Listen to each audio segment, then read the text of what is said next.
This is one of the most heartbreaking cases in U.S. history. Let's get into it. Lisandro Guzman Feliz, also known as Junior, was born November 11, 2002 in Bronx, New York. He was raised by his mother and father, who were both of Dominican descent. Growing up, Junior wanted to be a detective and started taking initiative by joining the NYPD Explorer program. This particular program gives young teens the opportunity to learn more about becoming a police officer or detective. He also loved baseball, and his favorite team was the New York Yankees. Junior was always described as a beautiful soul, a good kid that just wanted to go to school, stay out of trouble, and follow his dreams and aspirations. Many people ask, how was a 15-year-old boy involved in such a horrific event?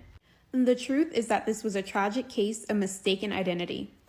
All of this began when a young woman by the name of Stephanie Estacio and her alleged boyfriend at the time, Irving Ozuna, recorded an explicit video. This explicit video ended up circulating online throughout Snapchat. The video ended up making its way back to her brother, who at the time was one of the leaders of the most vicious gangs in New York City. Her brother's name was Jose Muniz, and he was a part of the notorious Trinitario gang. The Trinitarios are a Dominican-American criminal organization that was born and bred out of the prisons of New York City. The difference between the Trinitarios and other criminal organizations is that their weapon of choice is a machete. After finding out about his sister's explicit video, Jose decided to take matters into his own hands and seek out revenge. Jose then confronted his sister and forced her to tell him the names of every boy involved in the explicit video. A few days prior to Junior's attack, there was also another attack on a 14-year-old boy. The little boy was beaten and stabbed and rushed to the hospital in critical condition. The problem was that Junior, as well as the other young boy that was attacked, were never involved with the explicit video. Stephanie actually knew Junior through the NYPD Explorer program. Because of this information, many people feel that Stephanie allegedly told her brother the wrong names on purpose in order to protect her boyfriend and his friends.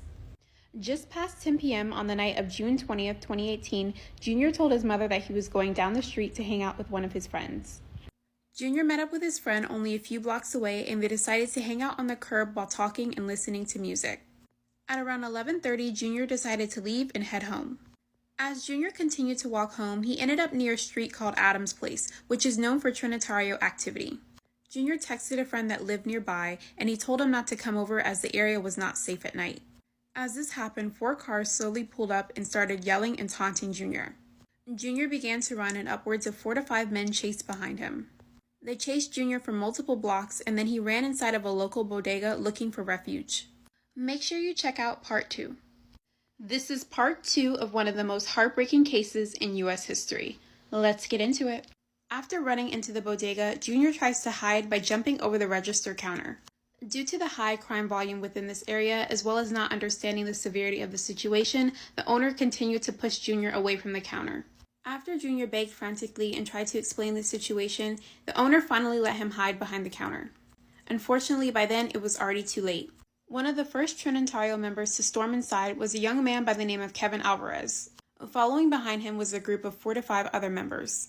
Upon entering the bodega, they immediately spotted Junior and alerted the other members outside. Both men go back and forth with the store owner, and eventually Kevin reaches over the register and grabs Junior by his hoodie. In CCTV footage, you can see Kevin Alvarez along with another Trinitario member dragging Junior out by his hoodie. Junior begins screaming and begging for help, holding onto any item in the store that he could. The store owner, as well as other customers, continued to watch as he was being dragged outside of the store. CCTV footage then shows 4 other Trinitario members quickly run up to Junior and begin stabbing him with machetes.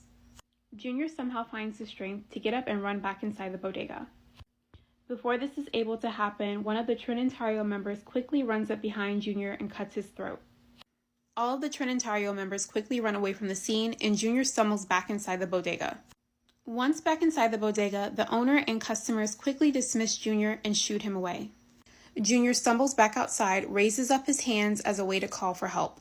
As there was no one willing to help him, he then begins to run in the direction of a hospital that was only a few blocks away. Unfortunately, Junior only makes it but so far, as he's already lost a massive amount of blood.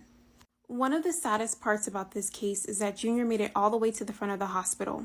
His sister, as well as other family members, realized that it was Junior sitting on the stair step. They rushed over to him and began screaming for help.